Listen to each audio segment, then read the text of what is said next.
Morning. It's nice to feel the energy of everyone like pulling for you or hoping that you do a good job.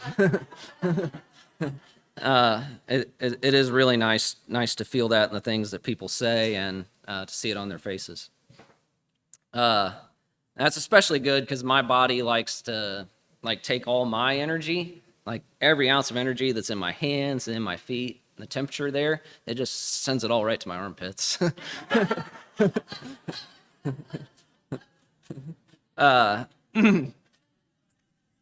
And that's probably a good reason why when you look around while we're in the transition period between preachers, you notice the guys who are preaching usually put a coat on, jacket. They're hiding it. I'm trying to. All right. So, when we were looking for a preacher, I know that we've found one now and have an agreement, and people were talking about that, and people were asking me before we knew and after we knew who it was. I was always my answer was always I'm not so particular about the person. As long as they can start by August 13th, I'm behind them.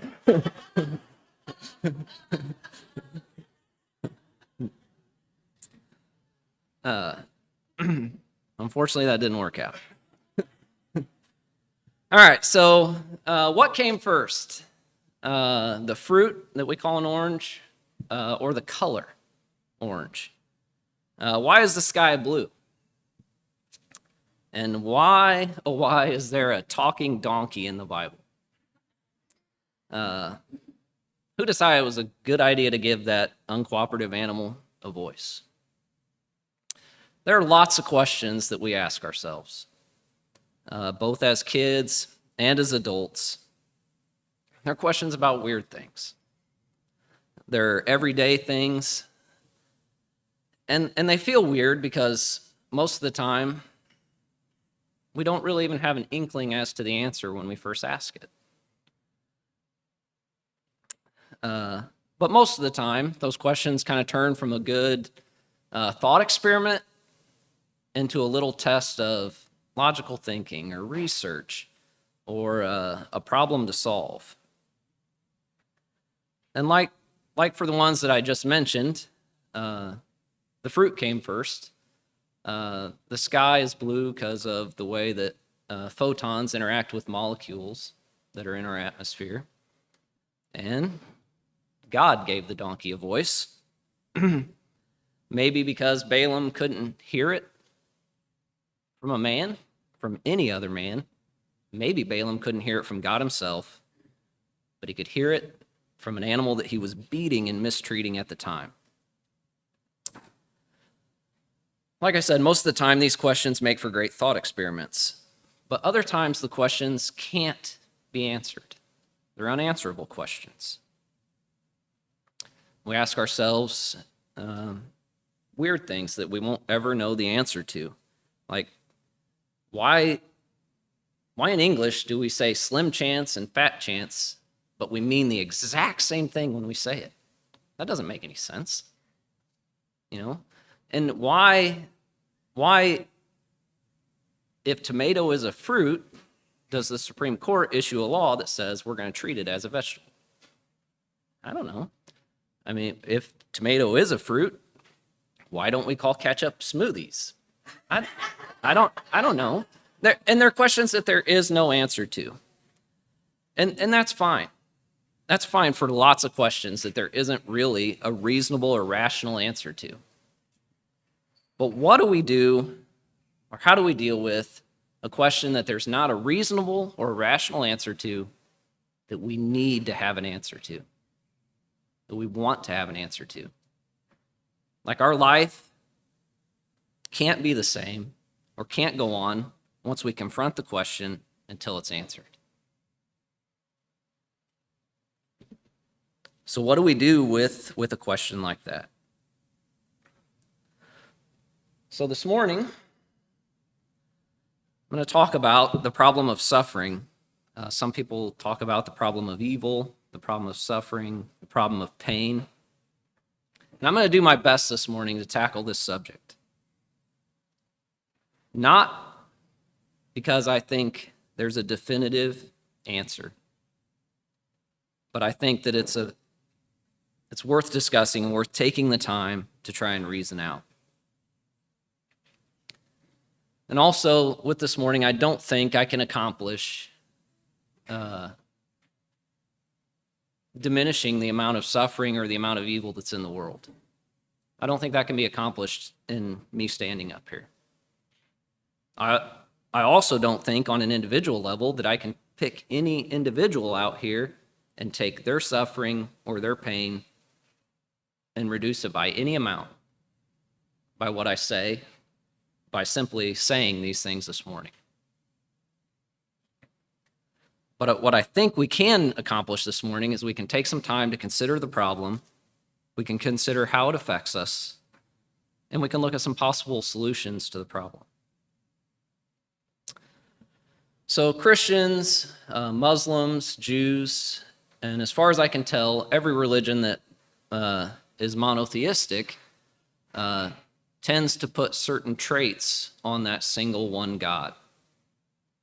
And we use those words a lot: omnipotent, omnibenevolent, omniscient, omnipresent, and we're meaning that God is all. He's all powerful. He's almighty. He's all knowing. He's all good. He's everywhere. And this problem of suffering refers to the challenge or the specific issue that if God is all powerful, and if he is all good, then where does suffering and evil come from? So if God is all powerful, he has the power to stop my suffering. He has the power to stop everyone's suffering. If he's good, he would do that. He would want to do that.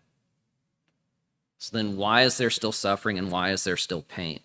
And that's typically how the problem is stated.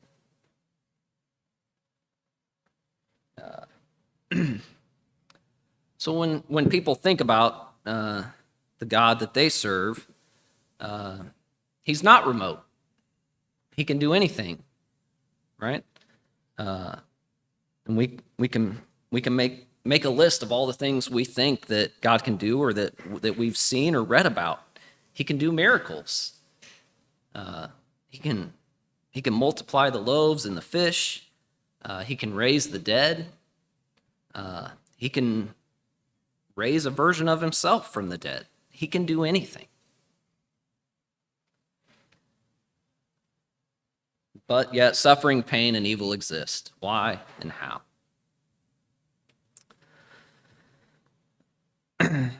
So when we look at the logical dilemma that's before us, typically people defeat that logical problem by removing one of those main supports. So what they typically say is, God is extremely powerful, but he's not really all powerful. There are some things that God can't do. God can't violate his own nature. God can't create a contradiction. He can't, people sometimes say he can't create like a married bachelor. Or maybe you've heard, can God make a rock so heavy he can't lift it? Can God make a burrito so spicy he can't eat it? All those type of contradicting questions.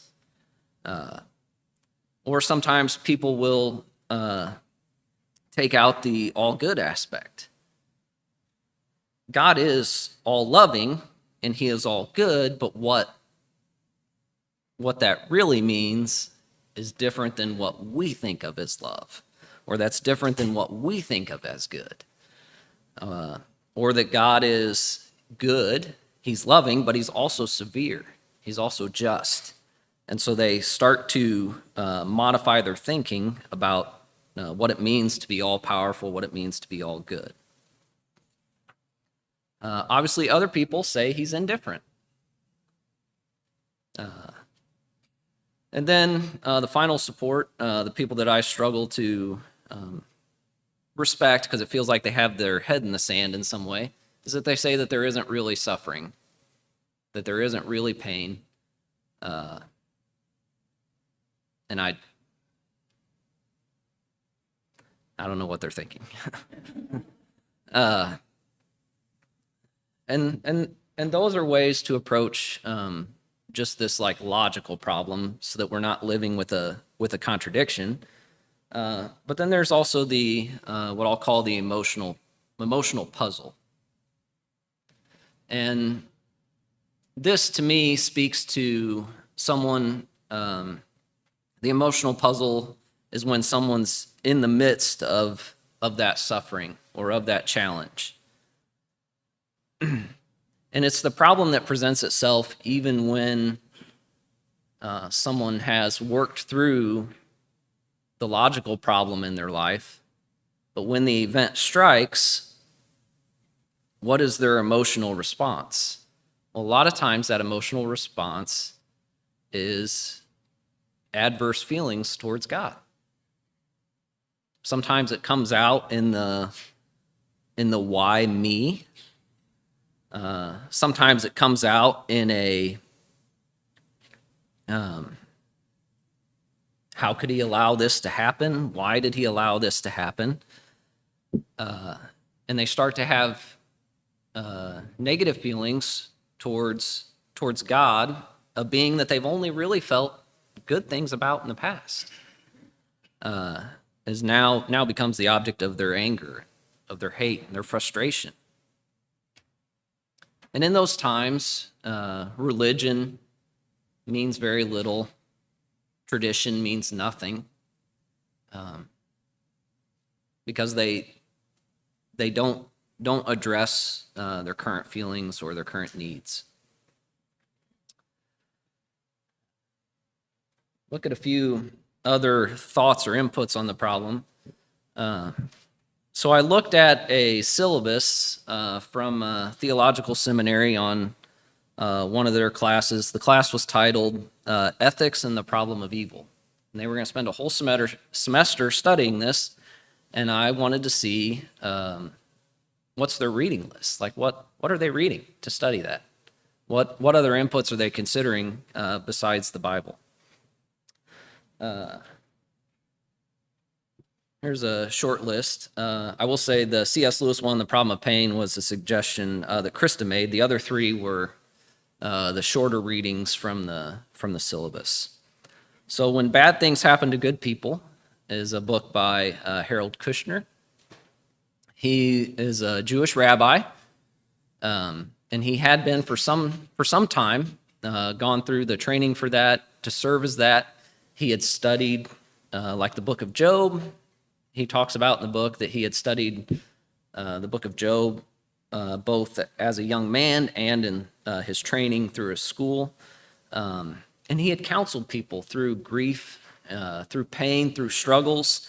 But he didn't realize until his 3-year-old son was diagnosed with a terminal illness that he had never actually confronted the problem for himself. So when his boy, whose name was Aaron, was diagnosed when he was 3 years old, that he wasn't going to live much past a young adolescent, he had to start to confront that, and he had to finally confront it when the diagnosis held true. And he gives some suggestions for confronting those things.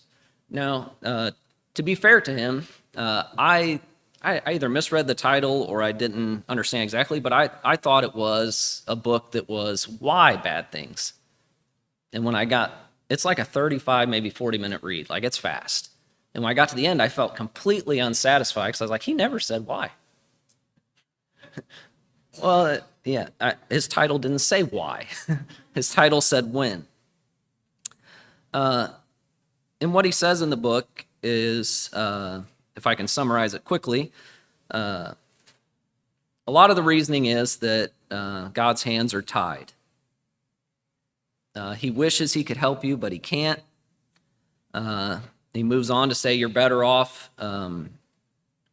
working on your response to suffering than necessarily working to try and understand. And you're better off when someone else is suffering, instead of offering advice or trying to preach or teach with them how to deal it or to figure out where the suffering is coming from, to just try and listen and help, instead of trying to figure out the why. And he says that people regularly don't get a fair shake in life. Life isn't about fair shakes. And that's not the way life works. And then kind of in an ironic way, he says we shouldn't listen to people when they try and explain suffering. He says they're usually wrong, or I think he says they're almost always wrong. Then I feel like we shouldn't listen to Harold Kushner either.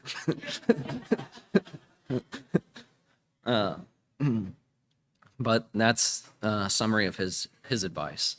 The Problem of Pain by C.S. Lewis. So I believe that his wife was still alive when he wrote the book, and then he wrote The Problem of Grief after his wife was died at a younger age of cancer, I believe it was.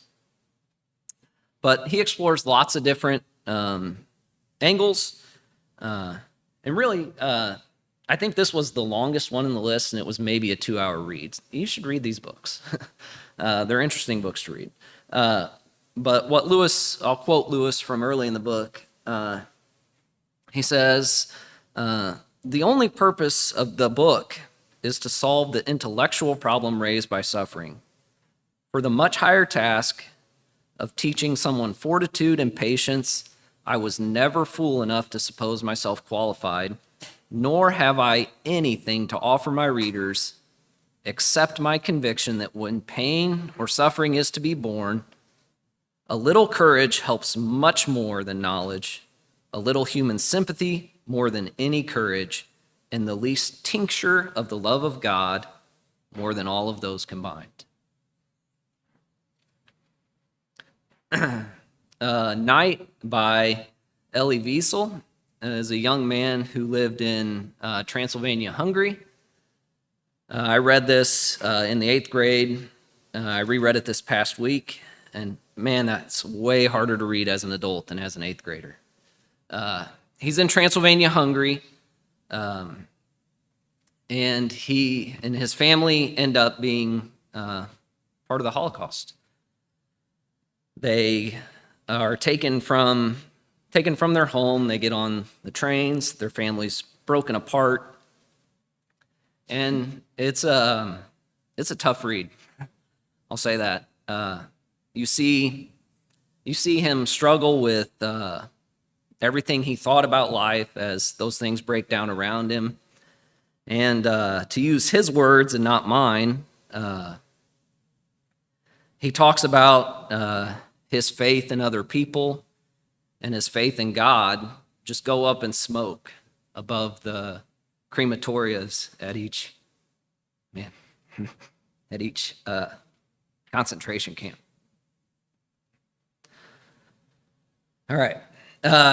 Then I can't talk about that anymore. JB by Archibald MacLeish is a modern retelling of the Job story. So you have a wealthy businessman. This is all fiction, but it's just a retelling of the Job story, and it's a play that MacLeish wrote. And you got a wealthy banker in New York, multimillionaire, and through a series of tragedies, his wealth is wiped out, his kids are murdered, he ends up living on the streets, and then, of course, like Job, some visitors come and offer insight about his predicament, like why it's happening, what's happening, and story of Job. I don't have to go through that, but all right. So those are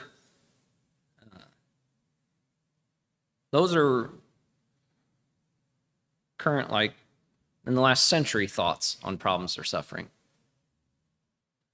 People thought about it way before then. Right? In fact, some the oldest stuff in the Bible deals with this very topic. So it's thought that at least some of the stuff in Job, if not the whole thing, is very ancient. And Job offers some thoughts on the problem of suffering and the problem of evil. In the book of Job, you have like the narrative, the story, which just takes place like right in the first chapter or two, and then the last chapter or two. And the explanation given there in the beginning is that the root of the suffering or the evil is a wager on faithfulness. God and the accuser, Satan, have made a wager about whether Job's faithfulness is because of his life circumstances or if it runs deeper than that. Now, the poetry in Job explores a different angle of this. In Job, it's a building to an ultimate like rejection of the question. So Job and his friends argue and discuss. His friends are sure that there's something that Job has done that's wrong, or there's some misstep that's happened along the way to make sense of what's happened. Something caused this. Something in you, something in those events. Job insists that he's innocent, that didn't happen. And then at the end of that poetry section, God shows up, and it rejects the question and the problem. Basically, God tells Job, where were you when I made the world? You answer all these things, and then come back to me and answer these questions. And Job just ends up just writhing in the dirt as God pushes the issue to him, and Job repents or changes his mind about his questioning. Joseph, ultimate good achieved. So horrible things in Joseph. His own brothers sell him into slavery. But an ultimate good comes of that because they sold him into slavery, because he ends up in Egypt. It's ultimately good for the family. Even though he's been betrayed by his family, he ultimately saves his family through that betrayal or because of that betrayal. In Ecclesiastes, a lot of the problems are senseless. In some ways, they're pointless. We can't know, and so we should take a certain like big picture view of things as the conclusion. You should enjoy life. You shouldn't be anxious over excessive wealth, over learning, over pleasure, over privilege. You should remember your Creator and consider Him. In the prophets, we see that suffering is best understood as a punishment for the sins of the people or the sins of their parents, the sins of the nation, and that's the best explanation for the current suffering. And just to be clear, I'm not trying to pit like these different perspectives against each other. Difficult problems or complex problems don't have a simple answer. And even though like if I walked over and kicked that table, there would be a simple explanation for why my toe hurt. That doesn't mean that then tomorrow when my elbow hurts, I can say, well, it's because I kicked that table. So different kinds of suffering, different types of evil, different sources of pain, those may have different answers. And so it's not that I don't want someone to take from this, well, the Bible doesn't know either. It gives lots of different answers, none of which are right. That's not the point of what I'm trying to go through here. And then in the New Testament, what we see over and over again from what John the Baptist says, what Jesus says, what Paul says, what it says in Revelation, that the reason for the suffering and the suffering that's coming is because of evil forces, because of demons. God's eventually going to intervene. He's going to purge the evil, and he's going to right the wrongs. He's going to reward those who are good forever. And so those are some, but probably not exhaustive list of the Bible explanations. All right.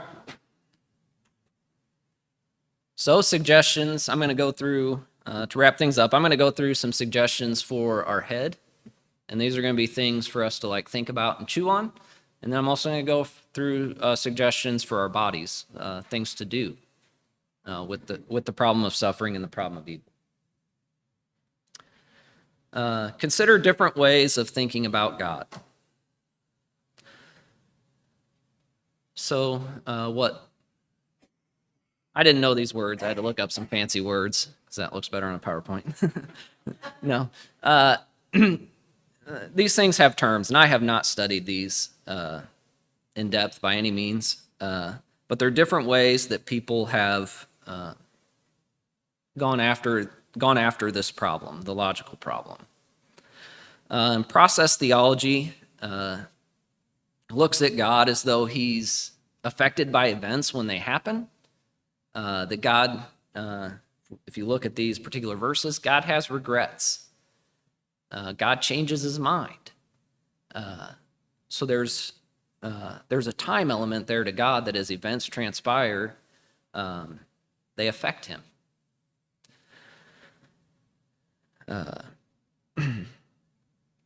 The soul-making or an open theology looks at God through the lens of that he has an ultimate good purpose or goal in mind of creating souls. And what we have in this world and everything in it, including the bad, the evil, the suffering, is what is necessary to create those souls. So all of the world's design is pointed towards making the best possible soul.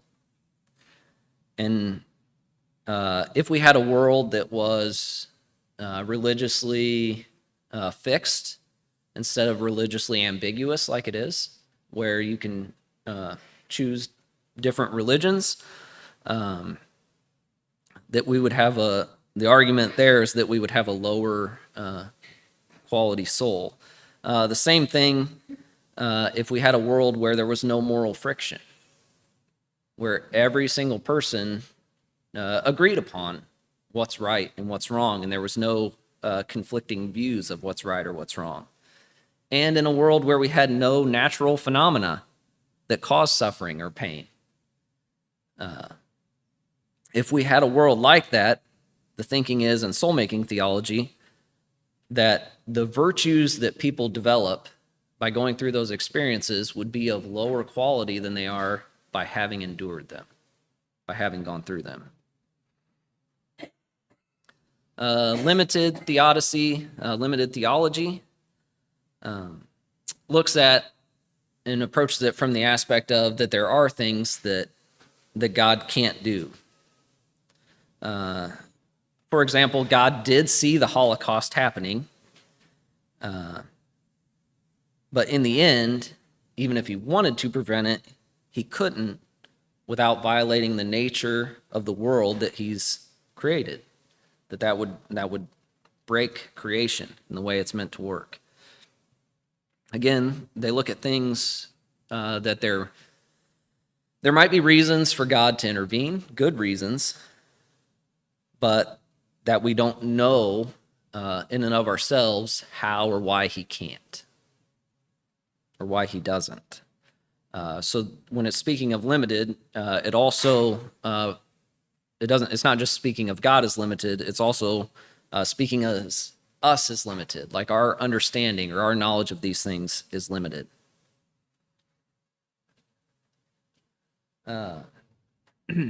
So that's a way to think about the logical problem differently. Also, take time to think gratefully each day.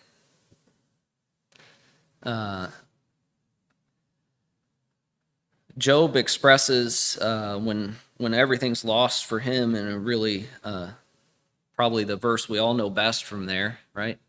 Naked I came from my mother's womb, naked I will return. That's a deep expression, in my mind, that's a deep expression of gratitude for the times when he wasn't naked.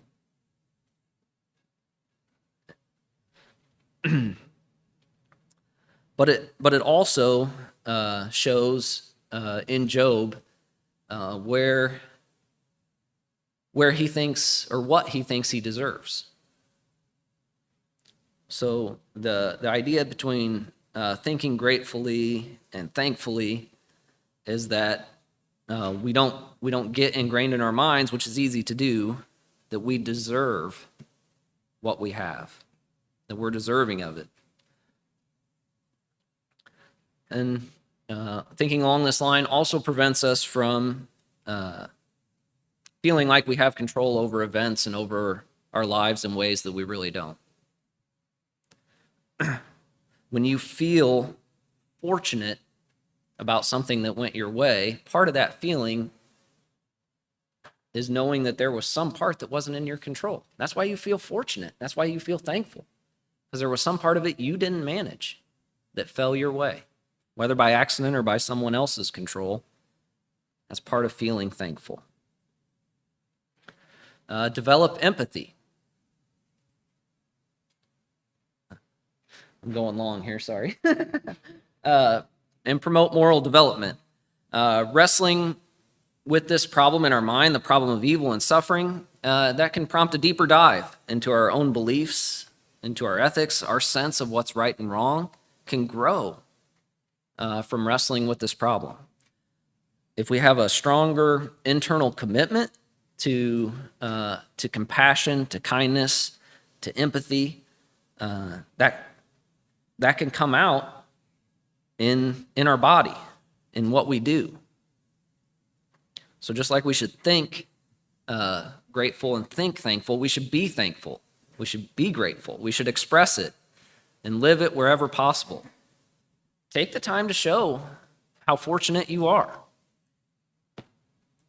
I'm 100% sure that your friends and family won't mind hearing more than once from you how fortunate you feel to have them.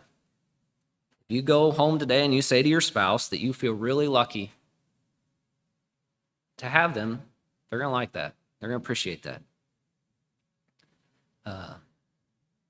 God won't mind you expressing that to him either. In your worship and in your song and in your prayer, in spite of what we don't understand, we can express how lucky we feel to have him. You can also use it as motivation to advocate for those who are suffering. Jesus taught, and Dan read this, so I don't need to rehearse it, but as much as you've done it or not done it for the least of these, you have or have not done it for me. The least of these. Advocate for those. Practice altruism, defined as the selfless concern for the well-being of others. Verses I have up there: do nothing of selfish ambition or vain conceit. If anyone has material possessions and sees a brother or sister in need and has no pity on them, how can the love of God be in that person? Be a power of and for good. So like I said at the beginning of this talk, the talk itself can't reduce anyone's suffering. It can't reduce anyone's pain. It can't take the level of evil that's in the world and take it down even one notch. But you can, and I can. We can do that. We can do that. We can do that by the way we act. We can do that by the way we think about others. And we can do that by the way we help others when they need help. We can reduce the amount of pain. We can reduce the amount of suffering. We can reduce the amount of evil in the world by how we live. Let's stand and sing.